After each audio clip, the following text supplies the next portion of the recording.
Ասում են, վիրավորված մարդը ինքը խմում է թույնը, բայց սպասում է, որ դիմացինը մեռնի։ Արդյունքում ինքն է թունավորվում։ Վիրավորվածությունը հոգևոր կամ էմոցիոնալ ցավ չէ միայն։ Դա իրական ֆիզիկական վնաս է հասցնում մեր ուղեղին, մեր սրտին և մեր իմունային համակարգին։ Երբ մենք վիրավորվածությունը պահում ենք մեր մեջ, մեր ուղեղն այնպես է արձագանքում, որ կարծես վտանգ կա, սպառնալիք։ Եվ այդ վտանգը չի անցնում, տևական է։ Արդյունքում մեր ներսում միանում է մշտական սթրեսի ռեժիմը։ Պատկերացրեք, որ ապրենք մի միջավայրում, որտեղ անդադար միացրած է սիգնալիզացիայի ձայնը, անվտանգության ազդանշանի այդ սուր ձայնը։ Ինչ կլինի մեզ հետ։ Նույնն էլ տեղի է ունենում մեր ներսում, երբ որ կա վիրավորվածություն, մեր ուղեղը միացնում է այդ սիգնալիզացիան, այդ ազդանշանի սուր ձայնը ամբողջ մեր օրգանիզմին, ամբողջ մեր հոգեկան աշխարհին ազդանշան ուղարկելով, որ վտանգ կա, որ սպառնալիք կա, արդյունքում մեր ամբողջ ներաշխարհը լարվում է, մեր օրգանիզմը լարվում է և անդադար սպասում է ինչ-որ տեղից, որ մի հարված պիտի գա իր վրա։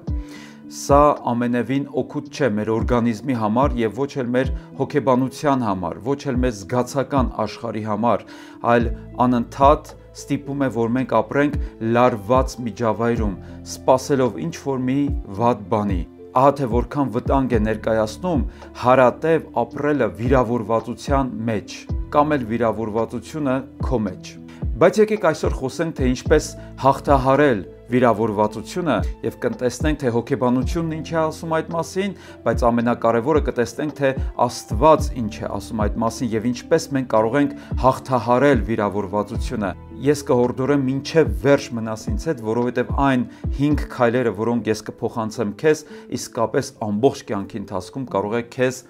պետք գալ։ Քանի որ արդեն տևական ժամանակ է, որ նման տեսակի և թեմաներով տեսանյութեր են տեղադրվում այս ալիքում, ապա ես կխնդրեմ, որ դու էլ մասնակցություն ունենաս այս բարի գործին, չմոռանաս դնել լայքի նշանը, բաժանորդագրվել այս ալիքին և քո մեկնաբանություններով ակտիվ մասնակցություն ունենաս։ Դու պարտավոր չես դա անել, բայց եթե անես, ես շնորհակալ կլինեմ քեզ, որ միասին մենք կարող ենք այս բարի գործը տարածել և շատ-շատերին օգտակար լինել։ Իսկ հիմա շարունակենք։ Նախ խոսենք այն մասին, թե ինչ է վիրավորվածությունը։ Վիրավորվածությունը հուզական արձագանք է, երբ զգում ենք, որ մեր հանդեպ մարդիկ անարդար են վարվել, մեզ չեն հասկացել կամ մեզ մերժել են։ Հոգեբաններն ասում են, որ վիրավորվածությունը չլուծված սթրես է, որը վերածվում է դառնության, ագրեսիայի, վշտի կամ ինքնամփոփվածության։ Մարդը փակվում է իր ներսում դրա արդյունքում։ Սա տոքսիկ մի իրավիճակ է, տոքսիկ մի ապրում է, որը իսկապես թունավորում է մեր ամբողջ գոյությունը, մեր հոգեկան աշխարհը, մեր միտքը, մեր զգայարանները և մեզ զրկում է կյանքի լիարժեք ուրախությունից, լիարժեք բավարարումից։ Այն ակտիվացնում է ուղեղի պաշտպանության մեխանիզմները, մարդուն պահելով մշտական ներքին լարվածության մեջ։ Իսկ ինչ է ասում Աստվածաշունչը վիրավորվածության մասին։ Աստվածաշնչի համաձայն վիրավորված սիրտը դառնում է անպտուղ, կամ էլ եթե պտուղ է տալիս, ապա այդ պտուղը դառն է և թունավոր։ Վիրավորանքը ոչ միայն մարդուն է բաժանում ուրիշ մարդկանցից, այլև մարդուն բաժանում է Աստծուց։ Դա կարծես մի մեծ պատնեշ է դառնում մարդու և Աստծո հարաբերությունների մեջ։ Տեսեք, թե Առակաց 15:13 համարը ինչ է ասում այս թեմայի մասին։ Ուրախ սիրտը զվարթացնում է դեմքը։ Եկեք համաձայնվենք, որ այդպես է, եթե սիրտդ ուրախ է, այդ ուրախությունը երկար չես կարող պահել, այն կարտահայտվի քո երեսի վրա։ Շարունակությունն ասում է, բայց սրտի վշտից հոգին կոտրվում է։ Երբ որ սիրտը վշտացած է, մարդու հոգին կոտրվում է և դա բնականաբար կարող է արտահայտվել մեր երեսի վրա։ Ուրեմն տեսնում ենք, որ եթե ուրախությունը ազդում է մեր երեսի վրա, դա արտացոլվում է, դա նաև մեր ամբողջ ներաշխարհն է դրական լիցքերով լցնում, ապա վիշտը, վիրավորվածությունը ոչ միայն տրտմեցնում է մեր սիրտը, այլև կոտրում է մեր հոգին։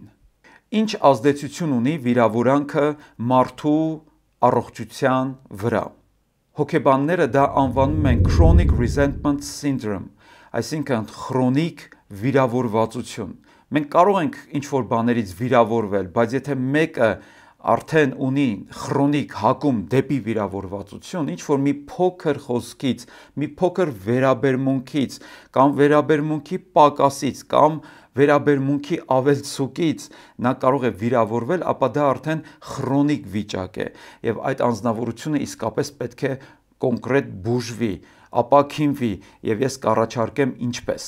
Երբ մարդը երկար ժամանակ իր սրտում պահում է վիրավորվածությունը, ապա տեսեք, թե ինչ թունավոր արդյունքներ դա կարող է թողնել նրա վրա։ Առաջին, նրա մոտ կարող են առաջանալ սրտանոթային համակարգի խնդիրներ, զարկերակային բարձր ճնշում, կամ գլխացավեր, կամ սրտխառնոց, կամ սրտի արագ բաբախյուն։ Երկրորդը, նրա մոտ վստահաբար կառաջանա քնի խանգարում, որովհետև նա չի կարողանա հանգստանալ, այլ անդադար նրա մոտ լարված վիճակ է, նրա ներսում կռիվ է, դրա համար նա չի կարողանում հանգիստ քնել։ Երրորդ, անհանգստության եւ դեպրեսիայի բարձր մակարդակ կարող է նրա մոտ առաջանալ, լարված վիճակ, տագնապ, ինչն էլ կարող է տանել մարդուն խորը դեպրեսիայի։ Չորրորդ, ուղեղում կորտիզոլի, այսինքն սթրեսի հորմոնի մակարդակի բարձրացում կարող է լինել, ինչը թուլացնում է հիշողությունը եւ կենտրոնացման ունակությունը։ Եվ հինգերորդ, իմունային համակարգի թուլացում։ Եվ սա է պատճառներից մեկը, թե ինչու է մարդը հաճախակի հիվանդանում, թուլություն զգում, անդադար հոգնածություն զգում։ Տեսեք, ուրեմն վիրավորվածությունը որքան քայքայ կարող է լինել մարդու համար։ Նյարդաբանների ուսումնասիրությունները ցույց են տալիս, որ վիրավորվածությունը գեներացնում է նույն ուղեղային ակտիվությունը, ինչ ֆիզիկական ցավը։ Այդ պատճառով մարդիկ բառացիորեն ցավ են զգում հին վիրավորանքը հիշելիս։ Ինչ վերաբերմունք է Աստվածաշունչը ցույց տալիս վիրավորվածության վերաբերյալ, ինչ է ասում այդ մասին Աստվածաշունչը։ Ուրեմն տեսնում ենք Մատթեոս ավետարանի 6-րդ գլխի 14 համարում Տեր Հիսուս Քրիստոսը հետևյալն ասաց. որովհետև եթե դուք մարդկանց ներեք իրենց հանցանքները, ձեր երկնավոր հայրն էլ ձեզ կների, իսկ եթե դուք մարդկանց չներեք իրենց հանցանքները, ձեր հայրն էլ ձեզ չի ների ձեր հանցանքները։ Հիշում եք, չէ՞, սա Հայր մեր աղոթքի առանցքային կետերից մեկն էր, ների մեր պարտքերը կամ հանցանքները այնպես, ինչպես մենք ենք ներում մեր պարտապաններին։ Ուրեմն մենք տեսնում ենք, որ Աստվածաշունչը շատ հստակ եւ շատ ուղիղ է վերաբերում վիրավորվածությանը, այն պարզապես սովորական առօրեական մի երևույթ չէ, որ կարող է մարդուն պարզապես ցավեցնել, այն պատ է մարդու եւ Աստծո հարաբերությունների մեջ, խանգարող հանգամանք է։ Հետևաբար Տեր Հիսուսն ասաց, որ քո վերաբերմունքը մարդկանց հանդեպ ուղիղ կապ ունի Աստծո վերաբերմունքին քո հանդեպ։ Եթե դու ներես մարդկանց, Աստված էլ քեզ կների, եթե դու չներես մարդկանց, Աստված էլ քեզ չի ների։ Հետևաբար վիրավորվածությունը եւ աններողամտությունը լուրջ խանգարիչ հանգամանքներ են մարդու եւ Աստծո հարաբերությունների մեջ, հոգեվոր կյանքի ընթացքի մեջ։ Ես խոստացել եմ, չէ՞, որ 5 քայլերից կխոսենք, թե ինչպես հաղթահարել վիրավորվածության զգացողությունը։ Ուրեմն առաջին քայլը հետևյալն է՝ ինքնաճանաչում։ Դու պետք է խոստովանես եւ ճանաչես քո ապրումը, քո վիճակը, եւ ինքդ քեզ գուցեև ասես եւ նաեւ Աստծո առաջ խոստովանես, որ այո, ես վիրավորված եմ։ Ինքնախաբեությունը քո թշնամին է։ Մի ծածկիր, մի թաքցրու քո զգացմունքը, եթե իսկապես դու խոցված ես, եթե դու ունես ցավ, եթե սիրտդ կոտրված է, գոնե արի Աստծո առաջ եւ խոստովանիր։ Աստված գնահատում է ոչ թե քո ճոխ բառերը, այլ քո ազնվությունը, քո անկեղծությունը, եւ դու չես կարող Աստծուն անակնկալի բերել կամ շփոթեցնել, որովհետեւ նա այսպես թե այնպես գիտի, որ դու վիրավորված ես։ Հետևաբար շատ կարեւոր է լինել ազնիվ Աստծո հետ։ Երբ որ մենք կարդում ենք Աստվածաշունչը, հատկապես Սաղմոսների գիրքը, ապա չենք տեսնում, որ այնտեղ սաղմոսերկուները կեղծեն իրենց իրականությունը եւ փորձեն շինծու հոգեվորություն խաղալ Աստծո առաջ։ Նրանք իրենց հույզերը, իրենց զգացմունքները բերում էին լույսի մեջ եւ ներկայացնում էին Աստծուն, երբ որ բարկացած են, երբ որ կոտրված են, երբ որ անգամ իրենց ներսում նախանց կար, երբ որ վիրավորված եւ վշտացած են, նրանք չէին թաքցնում, նրանք դա խոստովանում էին։ Թաքցված վիրավորանքը դառնում է մտքի ֆոնային աղմուկ, անդադար այդ աղմուկը քեզ խանգարելու է, հետևաբար շատ լավ կլինի, որ դու դա դուրս հանես քեզանից քո խոստովանությամբ։ Այդ աղմուկը քեզ խանգարելու է նաև կենտրոնանալ, խանգարելու է քեզ սիրել, խանգարելու է քեզ գործել, հետևաբար թույլ մի տուր, որ թաքցված վիրավորանքը դառնա մտքի համար շեղող աղմուկ։ Այս առումով հոգեբանները խորհուրդ են տալիս գրել։ Հիշում եք, անցած անգամներում էլ ես նորից ու նորից ձեզ հորդորում էի դա անել։ Կարող ես գրել հետևյալը, որ ինձ այսինչը վիրավորել է, ես հիմա այս բանն եմ զգում, ես դեռ շարունակում եմ ինձ վիրավորված զգալ այս բանի պատճառով, լուսաբանիր, հանձնիր մտքերդ թղթին, սովորիր ինքնաարտահայտվել, սովորիր գնահատել քո իրավիճակը։ Հովանու ավետարան 8:32-ում Տեր Հիսուսն ասաց. «Ճանաչեք ճշմարտությունը եւ ճշմարտությունը ձեզ ազատ կարձակի»։ Շատ կարեւոր է ճշմարտությունը նախքան փորձառելը ճանաչել, հասկանալ մեր իրավիճակը, հասկանալ մեր դրությունը, ինքներս մեզ չխաբենք, չփորձենք կրոնական պիտակներով, հռչակումներով, դրական խոսքերով ծածկել մեր ներքին վիրավորված եւ կոտրված վիճակը։ Խոստովանենք Աստծո առաջ, լույսի մեջ բերենք, սա առաջին քայլն է վիրավորվածության հարցը լուծելու ճանապարհին։ Ճանաչիր եւ խոստովանիր, մի թաքցրու։ Երկրորդ, ընդունիր, որ չես կարող ինքնուրույն ապաքինվել։ Իհարկե կան մարդիկ, որոնք բավականին գիտակցություն ունեն, պաշար ունեն, հոգևոր մակարդակ ունեն, որ կարող են ինքնուրույն այդ հարցը լուծել, բայց լինում են իրավիճակներ, երբ որ դա քո ուժերից վեր է, մարդը քեզ շատ խորն է խոցել, շատ ծանր իրավիճակի մեջ ես դու հայտնվել, ինքդ քեզ չես կարող փրկել։ Խեղդվողը, պատկերացրեք, չի կարող ինքն իրեն փրկել, նա կարիք ունի մեկ այլ ձեռքի, մեկ այլ կողմնակի օգնության։ Հոգեբանական մեթոդները կարող են օգնել պարզել պատճառը եւ ֆիքսել քո վիրավորված լինելը, բայց Աստծո հոգին է, որ բժշկություն է բերում։ 147 Սաղմոսի 3-րդ խոսքում Սաղմոսերկուն հետևյալը գրեց. «Նա բժշկում է կոտրած սիրտ ունեցողներին եւ փաթաթում է նրանց խոցերը կամ նրանց վերքերը»։ Տեսեք, Աստված այնքան նրբանկատ է, այնքան ուշադիր է մեր հանդեպ, որ նա տեսնում է մեր կոտրվածությունը, բայց ինչ է անում, բժշկում է։ Նա տեսնում է մեր վերքերը եւ ինչ է անում, փաթաթում է։ Բայց կարևոր է, որ մենք մեր կոտրվածությունը եւ վերքերը չթաքցնենք Աստծուց, ներկայացնենք նրան։ Ուրեմն երկրորդ քայլը հետևյալն է. ընդունիր, որ ինքնուրույն չես կարող դրա հարցերը լուծել եւ կարիք ունես Աստծո միջամտության եւ օգնության։ Երրորդ քայլը. իրավիճակը տես անկախ այդ անձնավորությունից։ Փորձիր անձնավորությունը եւ իրավիճակը տարանջատել իրարից եւ առանձին դիտարկել։ Բարկությունդ ու դառնությունդ ուղղված է կոնկրետ մարդու, բայց հաճախ այդ մարդն էլ է իր ներսում կոտրված լինում։ Շատ կարևոր է, որ մենք կարողանանք մտնել դիմացինի հոգեվիճակի մեջ էլ։ Հոգեբանության մեջ դրան ասում են empathic reframing, այսինքն երբ դու փորձում ես հասկանալ դիմացինին, թե ինչու մարդը իրեն այդպես պահեց։ Այս առումով հրաշալի օրինակ է մեր Տեր Հիսուս Քրիստոսը։ Երբ խաչի վրա նա անարգված, վիրավորված, ծեծված, հայոյված եւ անպատված վիճակում էր գտնվում, նա հետեւյալն աղոթքն արեց. «Հայր, ներիր նրանց, որովհետև չեն հասկանում, թե ինչ են անում»։ Այսինքն, եթե նրանք հասկանային, չէին անի, հետևաբար նրանք հասկացողության խնդիր ունեն, չեն հասկանում։ եւ քանի որ չեն հասկանում, ես քեզ խնդրում եմ, Հայր, ներիր նրանց։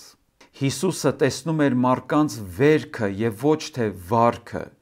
Մենք շատ անգամ տեսնում ենք մարդկանց վարքը եւ կենտրոնանում ենք վարքի վրա,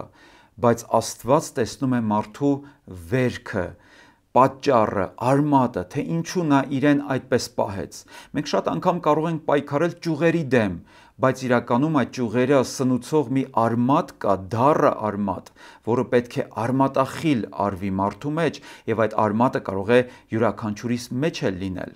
որովհետեւ մենք հիմա խոսում ենք վիրավորվածության մասին, բայց շատ քիչ են խոսում այն մասին, որ մենք էլ կարող ենք ինչ-որ մեկին վիրավորել։ Հետևաբար, երբ որ դու վիրավորված ես, նաև փորձիր այսպես պատկերացնել, որ դու էլ ես ինչ-որ մեկին վիրավորել եւ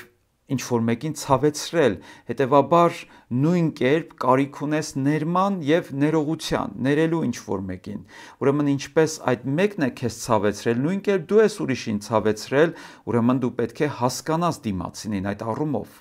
Վիրավորվածությունից ազատվելու 4-րդ քայլը՝ ներիր քո առողջության համար եւ ոչ թե ըստ դիմացինի արժանիքի։ Ես շատ անգամ եմ լսում, որ մարդիկ ասում են, բայց ինքը արժանի չի, որ ես իրեն ներեմ։ Ոչ մեկս ներման արժանի չենք։ Մենք անգամ արժանի չենք, որ Աստված մեզ ների, բայց նա մեզ արժանացրեց։ Հետևաբար քո ներումը ոչ թե դիմացինի արժանիքի հիման վրա պետք է լինի, այլ Աստծո վերաբերմունքի քո հանդեպ, բայց կարևոր է սա էլ հիշել, որ պետք է ներել նաև քո առողջության համար, ինչ որտեղ նաև հանուն քեզ։ Stanford Forgiveness Project-ը, այսինքն ներման մասին հետազոտությունը հետևյալն է ապացուցել, որ ներող մարդիկ ունեն ավելի ցածր արյան ճնշում, ավելի հանգիստ սրտի ռիթմ եւ ավելի կայուն տրամադրություն։ Ուզում եք ունենալ այս ամենը, դեղերով չէ, որ սրան պետք է հասնել, այլ ներմամբ, որովհետև իսկապես ներման մեջ կա բժշկություն, ոչ միայն հարաբերություններն են բժշկվում, այլև ներողն է բժշկվում։ Միթե սա հրաշալի չէ։ Ներումն ըստ Աստվածաշնչի պարզապես մեր հայեցողության հարցը չէ, դա պարզապես մի ցանկություն չէ, դա պարտավորություն է, բայց դա նաև օրհնություն է քեզ համար, ներողի համար։ Մի պահ պատկերացրեք, թե ինչ գեղեցիկ արդյունքներ են առաջանում ներումից։ Հաշտություն, խաղաղություն, հանգստություն, քաղցրություն, խաղաղ եւ հանգիստ քուն, հանգիստ խղճմտանք, միթե մենք պատրաստ ենք մեզ զրկել այս բոլոր հաճույքներից եւ օրհնություններից։ Շատ կարեւոր է հասկանալ, որ ներումը էմոցիա չէ, այլ որոշում, կամքի դրսևորում։ Շատերն են ասում, բայց ես չեմ զգում, որ պետք է իրեն ներեմ, ես չունեմ այդ զգացողությունը։ Սիրելի ընկեր, ներումը դա պարզապես զգացմունք չէ։ Ներումը որոշում է։ Այ երբ որ որոշումդ կայացնես, երբ որ կամքդ ի գործ կդնես, այն ժամանակ էմոցիաները կհետևեն քո որոշմանը։ Հետևաբար մի խաբվիր քո էմոցիաներով, մի ասա ես դա չեմ զգում իմ ներսում, այլ դու կարող ես քո սրտի մեջ որոշում կայացնել եւ քո բերանով հայտարարել, որ ես նախընտրում եմ ներումը, որովհետև ներումը նույնպես ընտրություն է եւ որոշում, ուրեմն դու կարող ես ընտրել, դու կարող ես որոշել, դու կարող ես հայտարարել եւ որոշ ժամանակ անց դրան կհաջորդի նաեւ զգացումը։ Վերջը, վիրավորվածությունը մեղք չէ, վիրավորված մնալն է մեղք, բայց դու ես որոշում, այն կշարունակվի, թե դադար կտրվի դրան։ Ներում չի նշանակում չհիշել, նշանակում է չհիշեցնել։ Ներում չի նշանակում վստահել նորից, նշանակում է չվստահել քո զգացմունքներին։ Ներում չի նշանակում խեղճանալ, նշանակում է քաջանալ եւ զորանալ։ Մի սպասիր, որ ժամանակը կանցնի եւ կբուժի քո վերքերը։ Իրականում ժամանակը չի բուժում վերքերը, ժամանակը կարող է խորացնել մեր վերքերը եւ վիրավորվածության զգացումը։ Վիրավորանքը ժամանակի հետ չի անցնում, այն խորանում է։ Բայց այսօր դու կարող ես քանդել այդ պատը եւ քեզ ազատ արձակել այդ բանտից։ Այսօր դու կարող ես փսխել այդ թույնը եւ քեզ ազատ արձակել այդ մթնոլորտից։ Ներում չի նշանակում, որ մարդիկ այլևս քո հանդեպ սխալ չեն վարվելու, բայց դա նշանակում է, որ դու որոշում ես ճիշտ վերաբերվել, ըստ Աստծո խոսքի շարժվել։ Վերջ-վերջո դու չես կարող բոլորի վերաբերմունքը վերահսկել, բայց դու պարտավոր ես քո անձնական վերաբերմունքը վերահսկել։ Եթե այս թեման օգտակար եղավ քեզ եւ հպվեց քո սրտին, կարող ես մեկնաբանության պատուհանում գրել. ես որոշում եմ ներել, ես ընտրում եմ ներումը։ Թող դա լինի քո մի փոքրիկ հռչակագիրը, խոստովանությունը եւ քո հայտարարությունը իլուր աշխարհի, որ դու որոշում ես ներել։ Եվ չմոռանաս նաև բաժանորդագրվել այս ալիքին, որպեսզի բաց չթողնես հետագա հետաքրքիր թեմաները, որոնք կարող են օգտակար լինել քեզ, ինչպես նաև կխնդրեմ դնել լայքի նշանը, որպեսզի այս նյութը շատ ավելի մեծ թվով մարդկանց հասանելի լինի եւ դրանով հանդերձ օգտակար լինի։ Իսկ հիմա աղոթենք։ Իմ երկնային Հայր, ես եկել եմ քո առջև կոտրված սրտով, մի սիրտ, որը ցավի մեջ է։ Ես չեմ ձևացնում, թե ամեն ինչ լավ է։ Այո, ես վիրավորված եմ։ Հնարավոր է վիրավորված եմ եղել տարիներ առաջ, հնարավոր է վիրավորվել եմ նաև 3, բայց այդ վերքը դեռ ցավում է։ Ես փորձել եմ մոռանալ, բայց մոռանալը չի բուժում։ Ես քեզ խնդրում եմ, միայն դու կարող ես մտնել այդ ցավի խորքը եւ բժշկություն բերել իմ վիրավորված ու կոտրված սրտին։ Տեր, ես չեմ ուզում այլևս այդ վիրավորանքը պահել իմ սրտի մեջ, այն խլել է իմ խաղաղությունը, խլել է սերն իմ սրտից, փչացրել է իմ հարաբերությունները մարդկանց հետ եւ գողացել իմ հանգստությունը։ Ես որոշում եմ ներել, ոչ թե որ նա արժանի է, այլ որ ինքս արժանանամ քո ներմանը, ոչ թե որ հեշտ է, այլ որովհետեւ անհրաժեշտ է։ Տեր Հիսուս, հեռացրու այդ դառնությունը իմ սրտից, տուր ինձ քո խաղաղությունը եւ իմ սիրտը լցրու բարությամբ, հաշտությամբ, չարախոսության փոխարեն բարեխոսությամբ, դառնության փոխարեն քաղցրությամբ, թշնամանքի փոխարեն բարեկամությամբ։ Ես հրաժարվում եմ լինել այդ ցավի ստրուկը եւ ես ընդունում եմ քո ազատությունը։ Քո խաչի շնորհով ես նոր սիրտ եմ ստանում, նոր զգացումներ, նոր ապրումներ եւ նոր փորձառություն։ Այսօրվանից ես չեմ քայլելու վիրավորվածությամբ, այլ բժշկված սրտով։ Իմ բառերը շաղախված չեն լինելու թույնով եւ թշնամանքով, դառնությամբ եւ մաղձով, այլ քաղցրությամբ, ապրեցնող զորությամբ, սիրո կարողությամբ։ Շնորհակալ եմ, Տեր, որ դու վերականգնում ես այն, ինչ անդառնալի է թվում, որ դու բժշկում ես ինձ ամեն ցավից, այն ցավերից, որ ոչ մի բժիշկ եւ ոչ մի դեղ չի կարող բժշկել։ Շնորհակալ եմ, որ քո խոսքը եւ քո հոգին թափանցում են իմ հոգու խորքերը եւ բերում են բժշկություն, ապաքինում, հաշտություն եւ խաղաղություն։ Ես քո Սուրբ Հոգու ներգործությամբ որոշում եմ ներել, որոշում եմ արձակել, որոշում եմ սիրել եւ որոշում եմ օրհնել։ Մեր Տեր Հիսուս Քրիստոսի անունով։ Ամեն։